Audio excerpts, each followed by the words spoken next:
Hello, ang topic natin ngayon is for feedback and control systems, which is electrical network transfer functions. So, meron na akong video tutorial about transfer functions.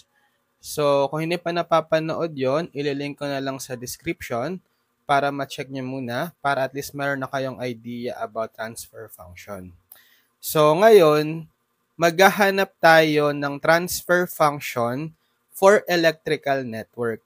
So this is one of the systems na may encounter natin sa control system, yung electrical network. Aside from electrical network,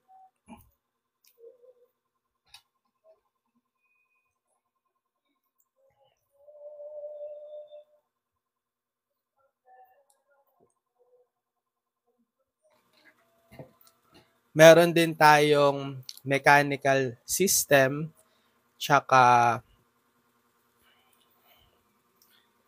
electromechanical, and even yung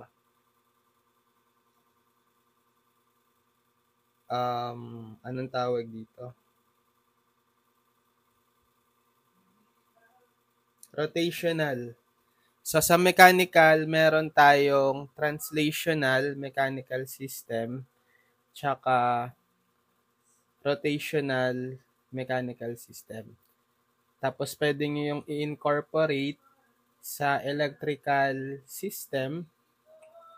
So pwede kayong magkaroon ng electromechanical. So isa-isahin natin yan.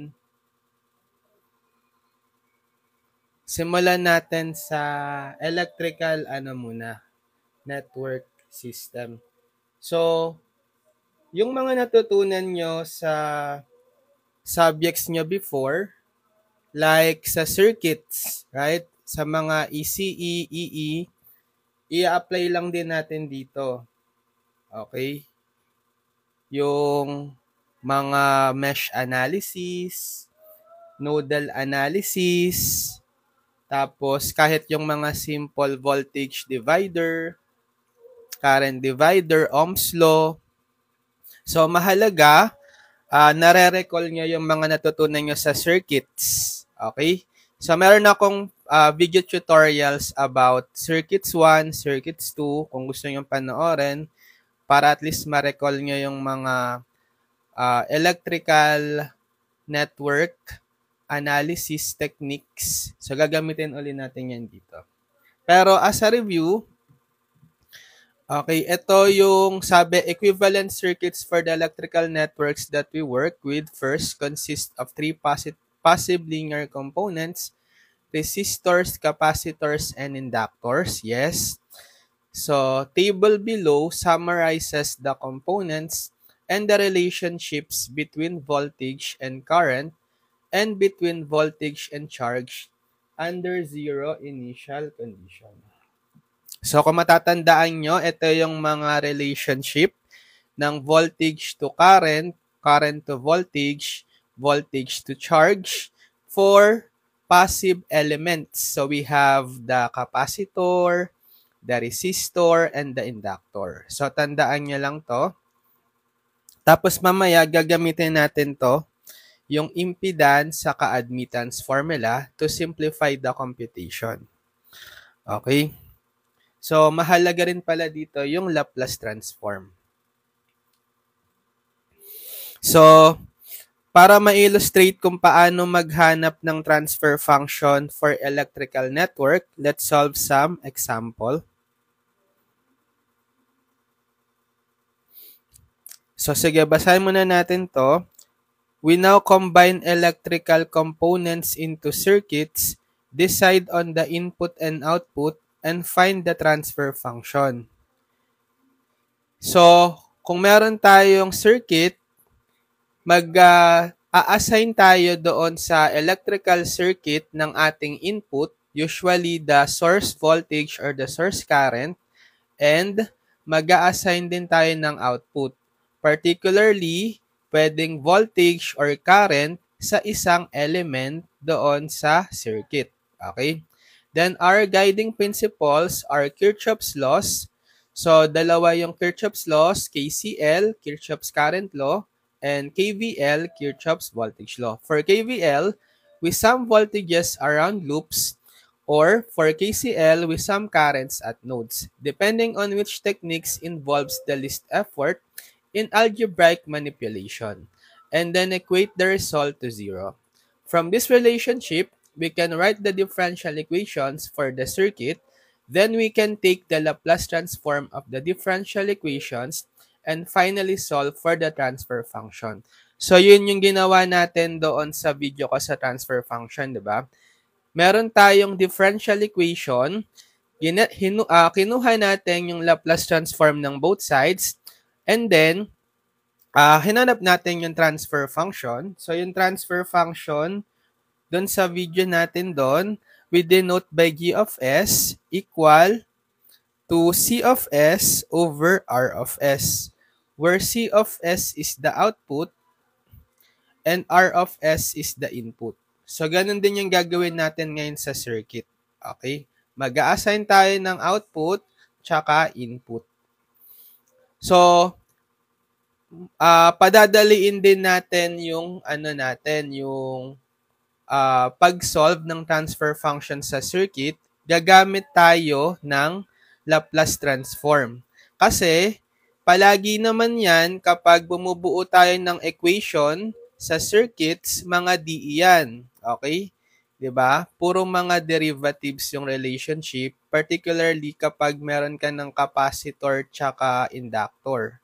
Resistor, okay lang, di ba? Pero kapag inductor capacitor, ang relationship na ng voltage at current is involving derivatives. So, palaging differential equation yung mabubuo natin doon kapag nag-KCL or nag-KVL tayo. So, para mas mapadali, gagamit tayo ng Laplace transform. Kung ano natutunan natin doon sa previous video ko about finding transfer function. Okay, so sige, para mas ma-illustrate kung paano maghanap ng transfer function for electrical network, mag-solve tayo ng problem.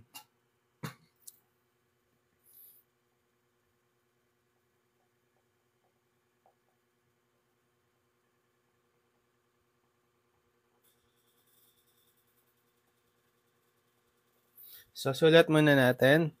Number 1, find the transfer function relating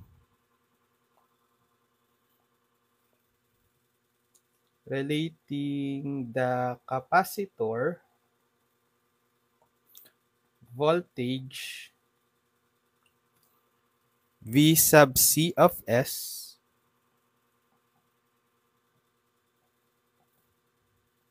to the input voltage V of S in figure below. So this is assuming 0 initial conditions. Okay. Kapag sinabi natin this time 0 initial conditions kapag sa circuit, yung initial voltage yung initial voltage sa capacitor is 0, and then the initial current sa inductor kung meron is 0. Ito yung circuit natin.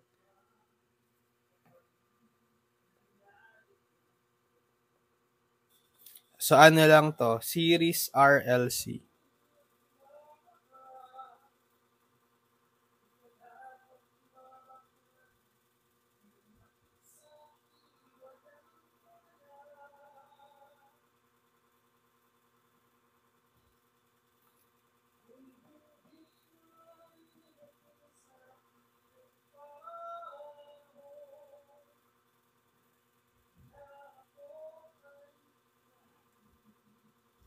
Lagyan natin ng current. Ayun. Okay, find the transfer function relating the capacitor voltage V sub C of S to the input voltage V of S in the figure below, assuming zero initial conditions. So, isolve muna natin to using differential equation.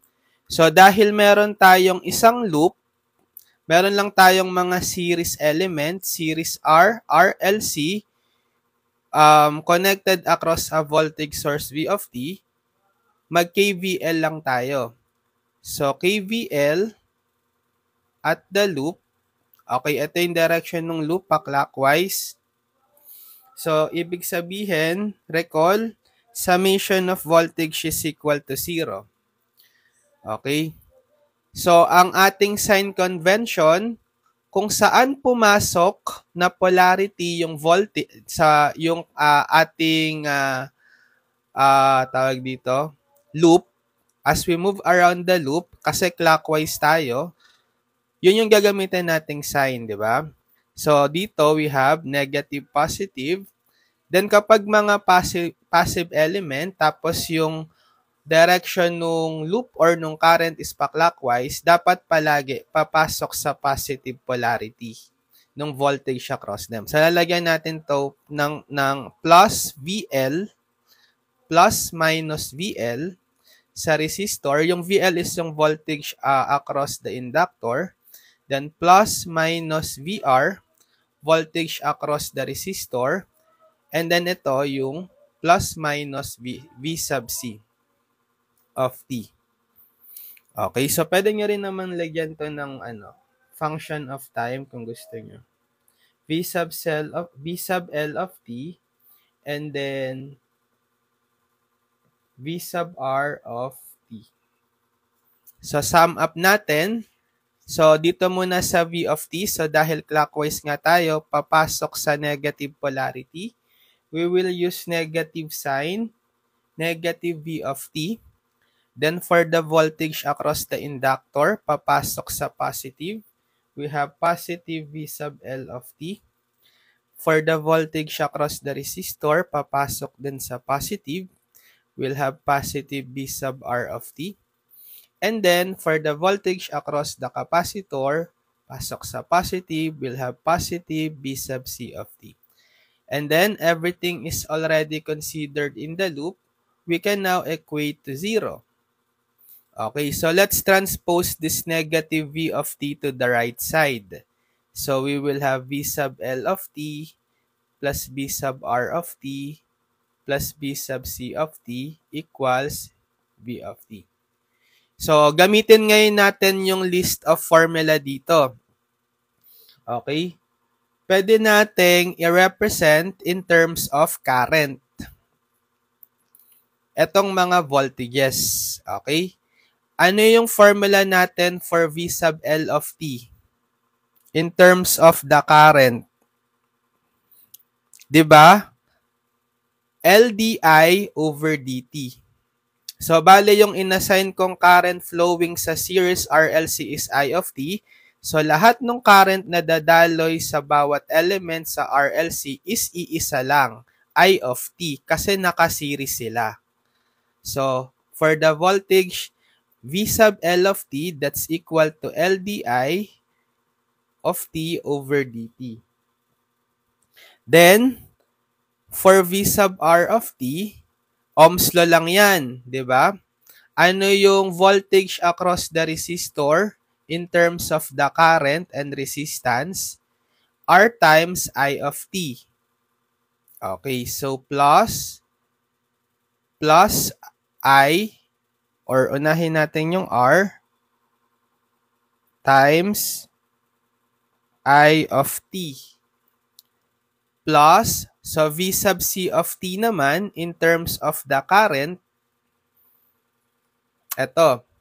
So, 1 over C integral from 0 to, actually dapat dito, 0 to t, I of tau, d tau. Tapos lalagyan niyo dapat to ng initial condition eh. Kaso, dahil 0 initial condition tayo, kahit i-neglect nyo na yon. So, V sub C of t, that's 1 over C, integral from 0 to t, I of tau, d tau. Meron pa dapat tong plus I of 0. Okay, pero dahil yung ating condition at time t is 0, sabi 0 initial condition, so 0 lang yan. So kahit wag nyo nang isulat.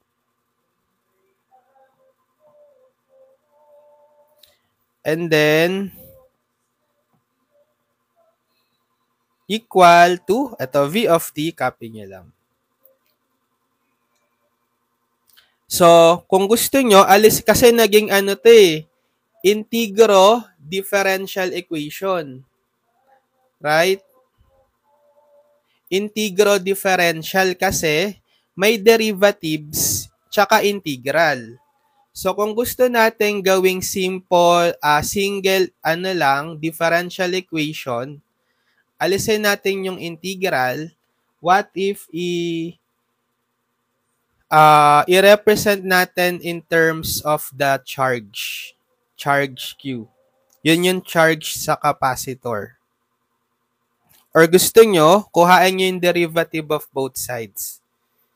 So, kapag kinuha natin yung derivative ng both sides,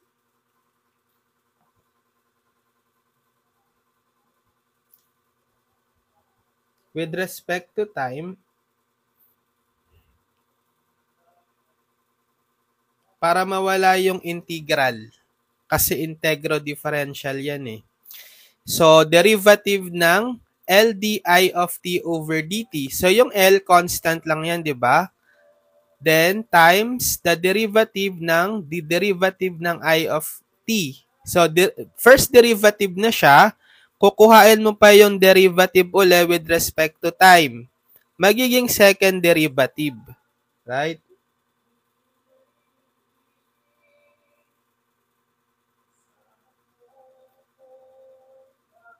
L di squared over dt squared plus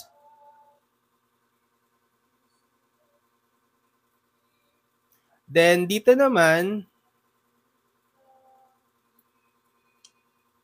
we will have r times the derivative ng I of t, di of t over dt. Okay, plus eto, kapag dinerivative nyo yung integral from 0 to t nung I tau d tau, di ba may property yan? Fundamental theorem of calculus. Ang matitira is yung pinaka I of t dt. Okay? So, yung 1 over c times I of t, or wala na yung dt, I of t na lang. Okay? Equals derivative ng v of t over dt.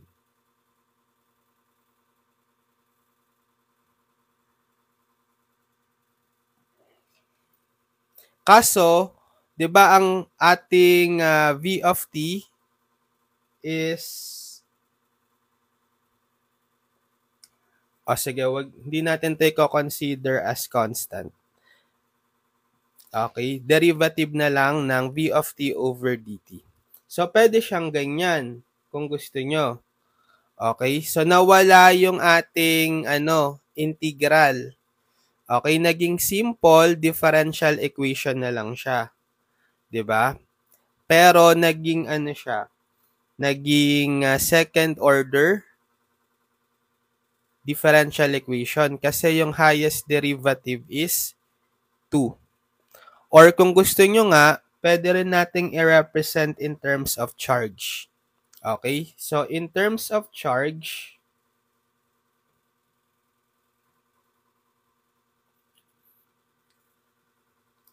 ang gagawin lang natin ay gagamitin natin yung relationship ng current, 'di ba? I of t is equal to dq over dt. 'Di ba yun yung formula for current?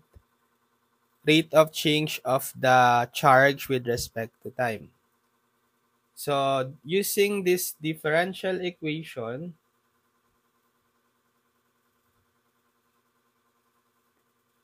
ito yung alternative form. So, we have L. So, derivative nung I, yung I natin is dq over dt. So, derivative with respect to time ng I, which is dq over dt, plus R. Okay, paano i-represent yung I of t in terms of charge? dq over dt. Okay, plus, so 'di ba, yung 1 over c, and then integral from 0 to t ng I sub tau d tau. Ito yung v sub c of t. So, meron tayong relationship na yung v sub c for the capacitor is just equal in terms of the charge as 1 over cq of t. Okay, so therefore, pwede natin tong palitan as 1 over c q of t. Okay. Or sige, ano na lang, wag natin lagyan muna ng function of time t.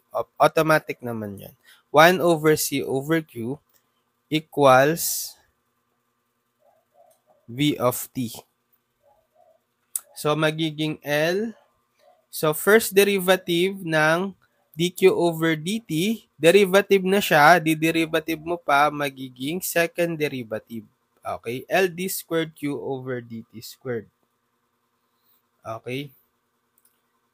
Plus r dq over dt plus 1 over cq equals v of t.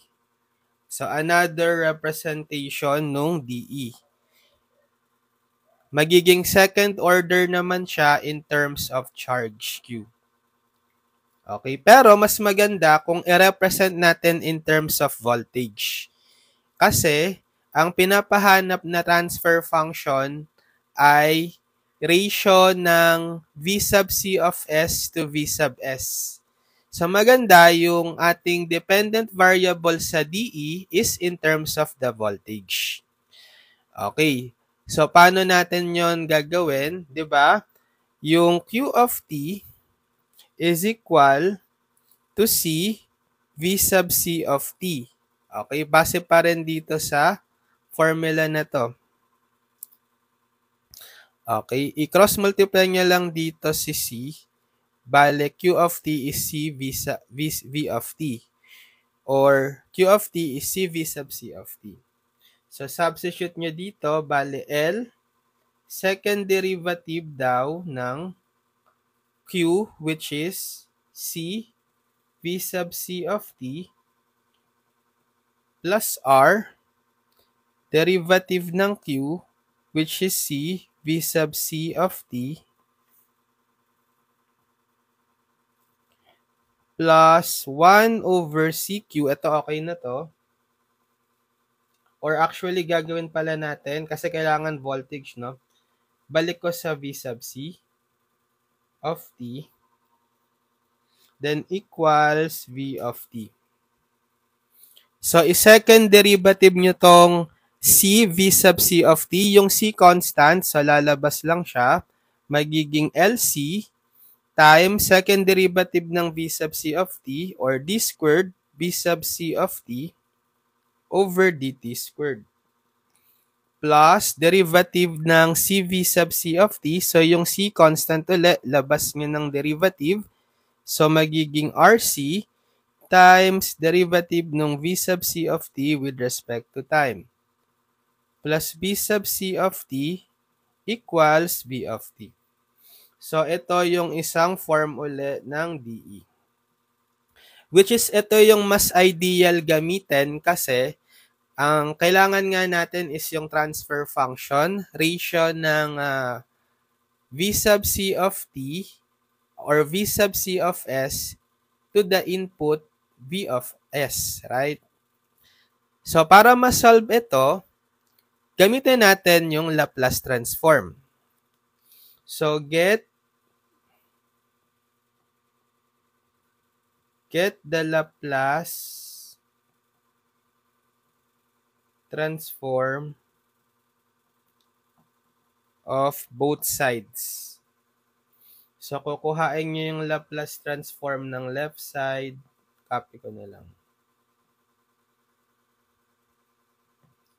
Tsaka ng right side. Okay, get the Laplace transform ng left side. Get the Laplace transform ng right side. So, applying linearity property, pwede nyong i-distribute yung Laplace transform operator. So, for the Laplace transform netong first term, so yung LC constant, copy nyo lang. Then, paano nga uli ang Laplace transform ng derivative? Second power. So, naturo ko to dun sa previous video sa transfer function. Kapag zero initial condition, ang gagawin nyo lang, s raised to that highest derivative or yung order nung given derivative natin is 2. And then, times yung Laplace transform ng v sub c of t, capital V sub c of s na siya. Yun na lang. So, less na yung mga following terms kasi magzi-zero yon. Sabi sa problem, zero initial conditions kasi tayo. Then, plus, sa dito rin, Laplace transform ng RC dv sub c of t, dv sub c of t over dt. Bale, yung RC, constant copy.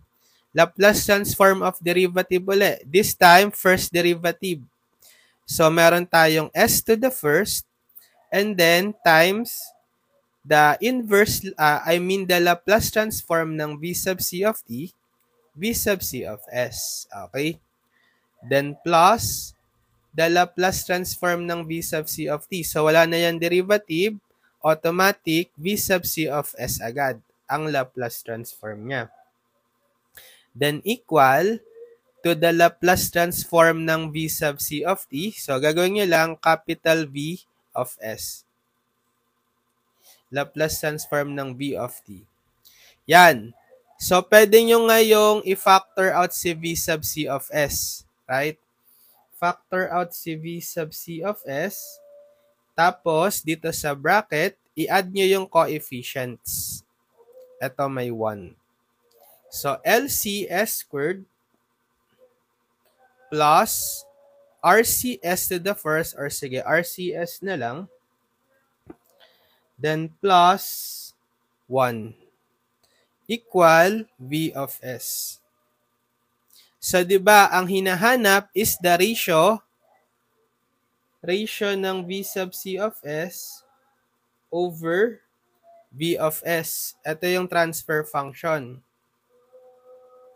Di ba? V sub C of S to V of S. So, i-cross multiply na lang natin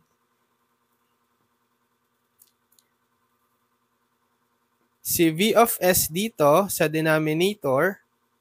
Tapos, itong 3 terms na to as a quantity, i-cross multiply pababa sa denominator sa kanan. So, magiging V sub C of S over V of S equals, may iwan ditong numerator is 1 divided by yung i-cross multiply natin. Ito, yung 3 terms, trinomial, polynomial in terms of S. So, LC, S squared plus RCS plus 1.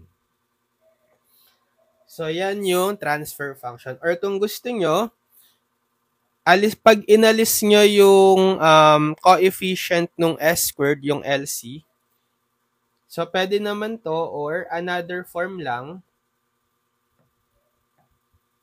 Pag ginawa nyong 1 yung coefficient ng S squared, bale, imumultiply ko both numerator and denominator by 1 over LC. Okay, para mawawala to. So, multiply, bale, V sub C of S over V of S is equal to, so 1 times 1 over LC, 1 over LC. All over, so i-distribute nyo tong 1 over LC sa bawat term sa denominator. So dito sa LCS squared multiplied by 1 over LC, yan, makakancel nyo na yung LC. Matitira nga is yung S squared. So 1 na lang yung coefficient ni S squared. Plus RCS times 1 over LC. So makakancel nyo tong C. Magiging R over L times S. R over L times S. And then plus 1 times 1 over LC, 1 over LC. So, pwede rin ito yung transfer function.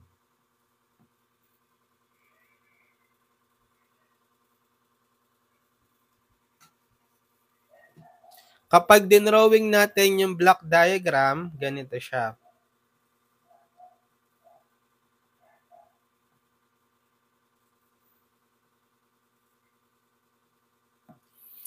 So, ito yung transfer function. Sulat niyo equation 1 over LC and then over S squared plus R over LS plus 1 over LC. Tapos yung input, 'di ba, yung V of S, tapos yung output, yung V sub C of S.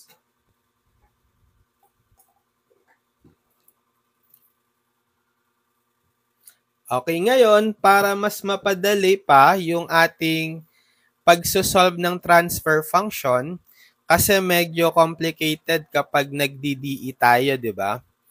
Gagamitin natin yung impedance. Okay, dito. Impedance formula, kapag capacitor, ang impedance niya is 1 over CS. Ang impedance is the ratio nung V of S over I of S. Para siyang sa Ohm's law lang din, instead na resistance, impedance nga lang tayo ngayon, okay? Ang gagamitin natin. 'Di ba? Ang resistance is the ratio rin naman ng voltage to current. Ngayon, yung impedance same lang din, V of S over I of S. Kasi nasa complex number na tayo kapag may capacitor tsaka inductor. So, pwede nyong ipalit dun sa capacitor, gagawin yung value ng impedance niya is 1 over CS. Kapag resistor, keep nyo lang as is. Kapag inductor, LS. So, sige. Kapag sinolve natin yung problem ulit, use naman tayo,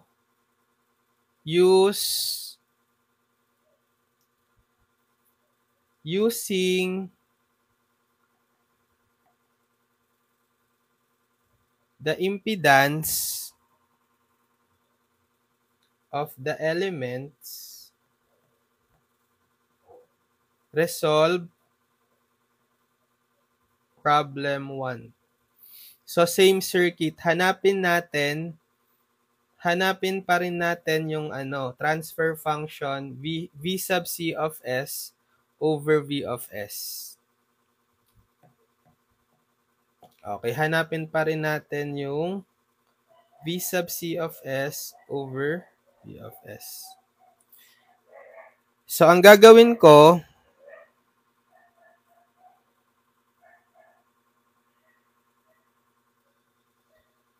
gagawin natin in terms of the impedance, yung values nung elements. So, di ba sa L, ang gagawin natin sa L or sa inductor, LS. Papalitan niyo siya ng LS. Yung formula kanina. Okay, LS. Yan yung impedance nung inductor.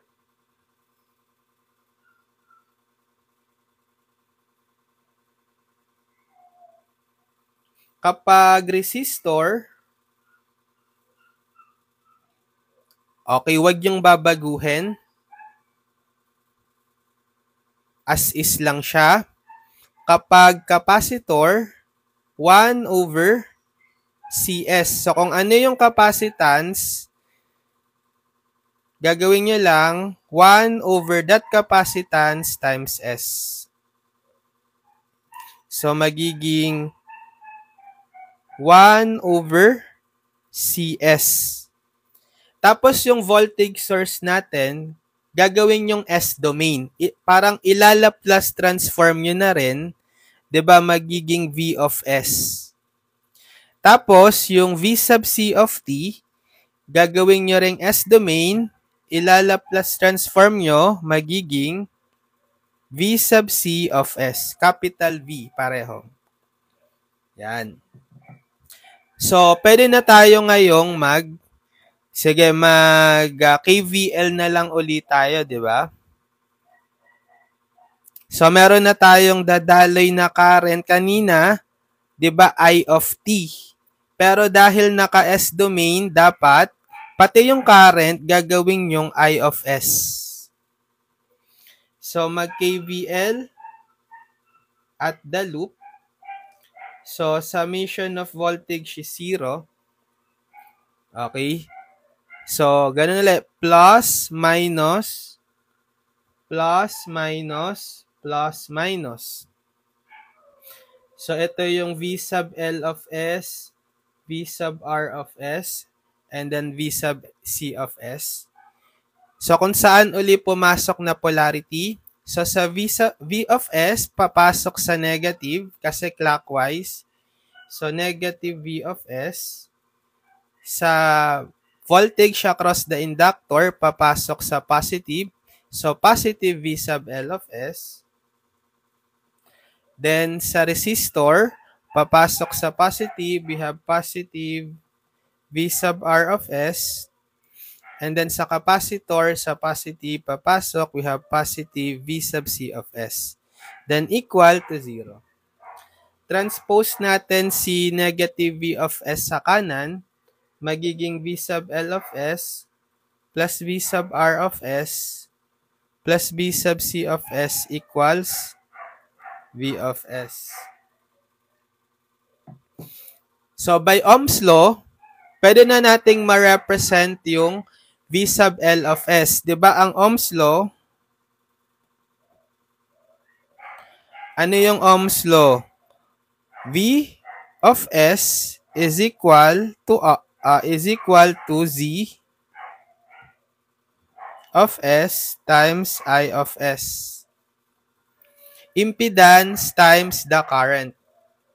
So, yung V sub L of S, ano yung impedance nung inductor? Ito, LS. LS times yung current, dahil series ito, yung inassign nating current I of S, yung dadaloy sa bawat element. So, I of S plus V sub R of S. So, ano yung impedance ni R? R pa rin, yung resistance. Then, times the current I of S. So, same lang sila lahat, I of S plus V sub C of S.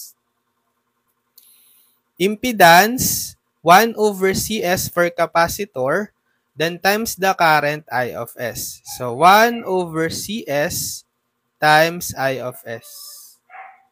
And then, equal to V of S.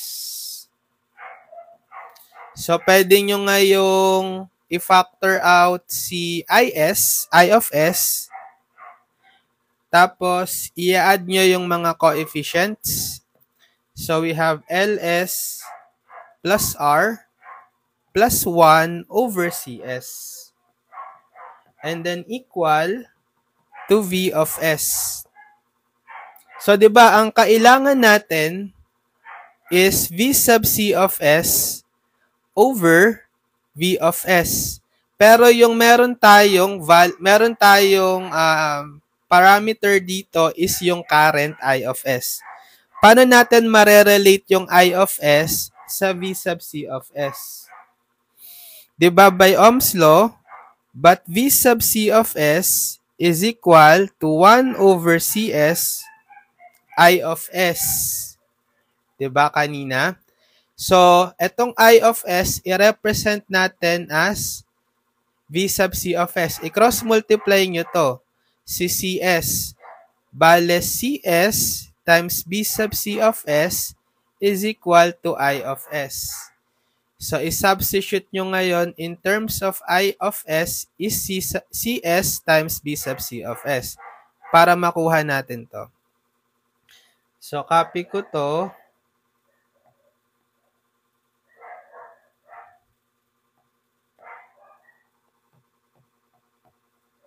Times yung I of S that CS V sub C of S. Then equal to V of S. Okay? So, makukuha na natin yung ratio ng V sub C of S sa V of S. Okay? I-cross-multiply lang natin dito si V of S. Tapos, itong buong terms na to, i-cross-multiply natin dito sa baba. Magiging V sub C of S over V of S is equal to, sa magiging 1 na lang yung numerator. And then itong i-cross-multiply natin pababa sa denominator sa kanan, copy. Yan. Or i-distribute natin tong si CS. So, magiging V sub C of S over V of S is equal to 1 over LS times CS, LC S squared, plus R times CS, RCS, plus 1 over CS times CS, 1. Pareho ba dun sa nakuha natin? Yes, di ba? LCS squared. Ito, LCS squared plus RCS plus 1. Or, kung i-multiply nyo nga both numerator and denominator by 1 over LC, so magiging, pwede rin siyang isulat as 1 over LC divided by S squared plus R over L S plus 1 over LC. Yan. So, di ba mas madali humanap ng transfer function kapag naka-impedance form in terms of S-domain yung mga elements. Instead na mag-differential equation kayo, mas complicated hanapin yung transfer function. Di ba? So, from now on, kapag mag-a-analyze tayo ng circuit, maghahanap ng transfer function for electrical network, i-convert muna natin into impedances. Yung inductor, resistor, tsaka capacitor. Gagawin nyo muna ng S-domain, including yung mga sources natin, mga voltage source, current source, or yung pinaka-output na hinahanapan ng transfer function. Palaging yung gagawin munang S-domain.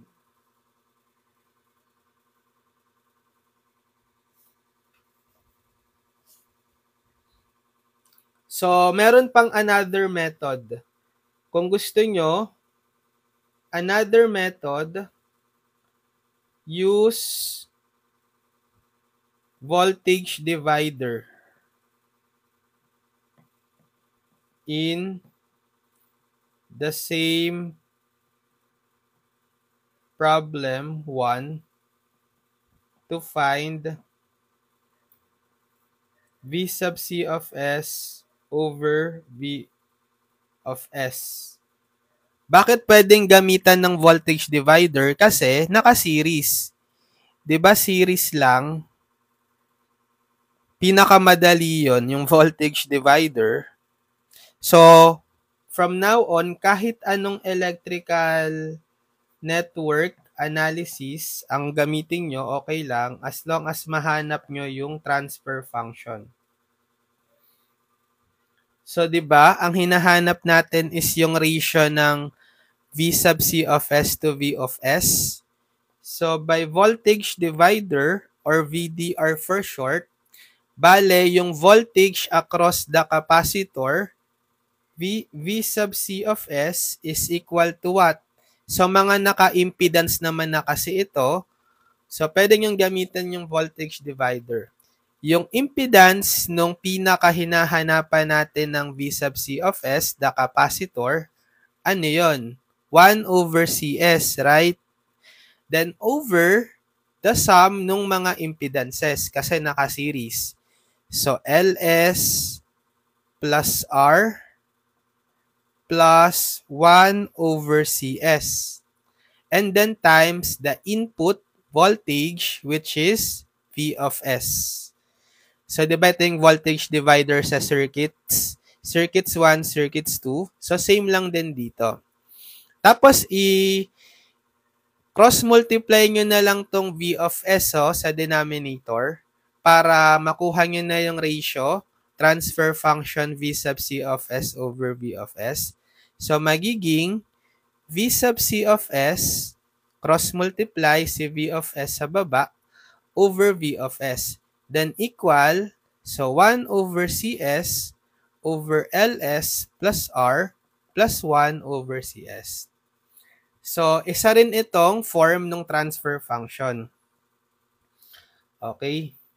So, paano natin palalabasin yung form kanina? So, ang itsura natin, ang form natin kanina is ito, di ba? Pwedeng ito or ito. Manipulate nyo lang. So, kung gusto nyo gawing 1 yung numerator, okay, etong given natin na transfer function dito, mumultiply ko both numerator and denominator by CS para maging 1. Pakita lang natin na talagang same form sila. So, 1 over CS times CS cancel. So, 1 na lang. Then, over, distribute nyo yung CS. LS times CS, LCS squared. Plus R times CS, RCS. Plus 1 over CS times CS cancel. 1. So, di ba pareho lang naman? 1 over LCS squared plus RCS plus 1. Or pwede nga uling gawing ganito, multiply nyo lang both numerator and denominator by 1 over LC. So, pwede rin itong 1 over LC over S squared plus R over LS plus 1 over LC. Yan. So, ayun. Nakasolve tayo ngayon ng 3 sample problems for the topic transfer function of electrical network. So, sige, tuloy na lang natin next time. Mag-solve pa tayo ng more problems. Let's have part 2 for electrical network transfer functions. So, follow nyo lang ako sa ating account para man-notify pag meron tayong video tutorial next time. And subscribe na din kayo sa ating YouTube channel, Engineered Math. Ililink ko na lang sa description yung mga past video tutorials natin for feedback and control systems, pati yung pinaka-playlist na rin pala ng feedback and control systems para mapanood nyo lahat ng video tutorials natin for Consi simula sa una hanggang sa last lesson. Para meron kayong video tutorial playlist guide from our YouTube channel, Engineered Math, sa buong subject nyo na feedback and control system. So good luck sa mga nagtitake ng feedback and control systems. Kayang-kaya nyo yan.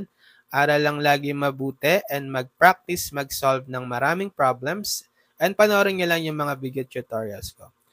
Okay, bye-bye. See you on my next video tutorial.